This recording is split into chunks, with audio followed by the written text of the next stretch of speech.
સુરતના સરથાણા વિસ્તારમાં 28 વર્ષીય ફિઝિયોથેરાપિસ્ટ યુવતીએ કાફેના 9મા માળેથી ઝંપલાવીને જીવન ટૂંકાવી લીધું.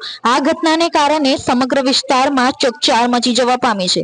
મૃતક યુવતીનું નામ રાધિકા કોતડિયા છે. રાધિકા સરથાણા વિસ્તારમાં આવેલા ચાય પાર્ટનર કાફેમાં તેના મિત્રો સાથે બેસીને હળવાશની પીવા માણી રહી હતી. જોકે અચાનક તે કાફેની દિવાલ પર ચડી અને નીચે ઝંપલાવીને આપઘાત કરી લીધો. રાધિકા કોતડિયાના પરિવાર માટે આ આઘાત સહન કરવો મુશ્કેલ છે, કારણ કે તેના 2 મહિના બાદ જ લગ્ન થવાના હતા. પ્રાથમિક તપાસમાં એવું અનુમાન લગાવવામાં આવી રહ્યું છે કે રાધિકાએ તેના મંગેતર સાથેના કંકાસ બાદ આ પગલું ભર્યું હશે. જોકે તેને આ પગલું શા માટે ભર્યું તેનું ચોક્કસ કારણ હજી સામે આવ્યું નથી. ઘટનાની જાણ થતાં સરથાણા પોલીસ ઘટના સ્થળે દોડી ગઈ હતી. પોલીસે આ મામલે અકસ્માત મોતનો ગુનો નોંધીને વધુ તપાસ હાથ ધરી છે. પોલીસે યુવતીના મૃતદેહને પોસ્ટમોર્ટમ અર્થે પ્રીમિયર હોસ્પિટલ ખાતે મોકલી આપ્યો હતો અને તેના પરિવારજનો તથા મિત્રોની પૂછપરછ કરીને રાધિકાને અચાનક શું થયું કે તેને મોતને વહાલું કર્યું તેની તપાસ કરી રહી છે. રાધિકા કોતડિયા ફિઝિયોથેરાપિસ્ટ તરીકે ક્લિનિક ચલાવતી હતી. ગઈકાલ તારીખ 21/11/2025 કલાક 19:45 વાગે સરથાણા પોલીસ સ્ટેશન વિસ્તારમાં આવેલ બિઝનેસ હબ, જેના 9મા માળે ચાય પાર્ટનર કાફે નામનું એક કાફે આવેલ છે.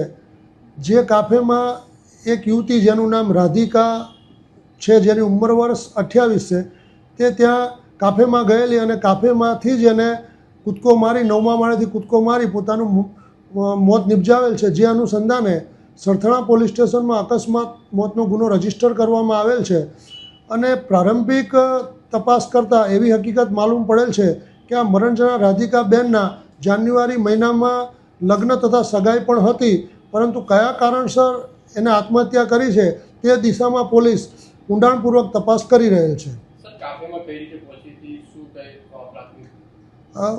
જે આ યુવતી છે પોતે ફિઝિયોથેરાપિસ્ટ છે અને એ જ બિલ્ડિંગમાં એનું ફિઝિયોથેરાપિસ્ટનું એક નાનકડું હોસ્પિટલ પણ આવેલ છે અને ત્યાં એ ઉપરના માળે કાફેમાં ચા પીવા માટે ગઈ હશે એવું હાલ તો માનવામાં આવી રહ્યું છે.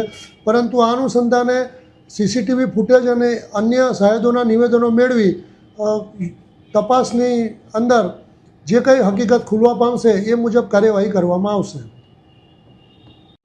क्या नाम तेरा? तोहिद अली। तो जी किस तरीके से घटना बनी, क्या हुआ था? फिर मैम ऑर्डर दे के आई, फिर मैम ने चाय का ऑर्डर दिया था, फिर मैम ने बोला एक पानी एक गिलास ला और एक पानी की बोतल ला। फिर मैंने मैम को ऑर्डर कर दिया। फिर मैं ऑर्डर करके किचन में चला गया सीधा। फिर किचन से बाहर आया तो मैम सोफे के ऊपर चढ़ रही थी और फिर मैंने सलाख मार दी। कितने घंटे तक आई थी? मैम 20 मिनट तक थी। तो कौन कोई बात था, कोई साथ में आया था ऐसा? नहीं सर, कुछ बात नहीं थी, मैम स्माइलिंग कर रहे थे। तो कोई फोन पे कोई बात हो रहे थे ऐसा? कोई फोन के नॉर्मल फोन चला रही थी।